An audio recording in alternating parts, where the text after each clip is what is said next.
काहे पीछा पड़ल बड़ा हमारे पमरल बड़ा माथा फूकी पिया तारा दूध से कजरल बड़ा की के कर जगवलू हो भगिया गोरी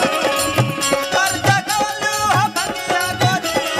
कहां उतवलू हो यगिया गोरी कहां उतवलू हो यगिया गोरी की हरी हरी ओढ़नी तो हर झूलन कवना बगिया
दिन रहे कौन न देखलू कैलेंडर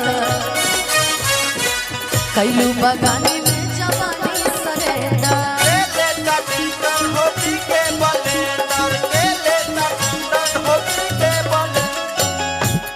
की ऐसे तू ना मनाबा बात भीतर के कह जनाबा दारू ब्लेंडर कितना लोग की जिंदगी खा गइल खाता ये दोगन के पते नहीं के तू सुधर गइल तो तोर काम खत्म रहे की ऐसे तू ना मनाबा आ बात भीतर के कह जनाबा कि छोटे में खोटे लू सकिया गोरी एही से लागल हो दगिया गोरी। अच्छा चैनल वालों से वो बात कहें बड़ी दुखी थे हम आप लोग से जौन मंच में जौन कलाकार रहे वही के रहुआ सब फोटो लगा बाकी के हम नहीं खींचना रहुआ खाली हमार फोटो लगाई हमारा नाम पे कमाई दूसरा के फोटो लगे लगे जरूरत नहीं थी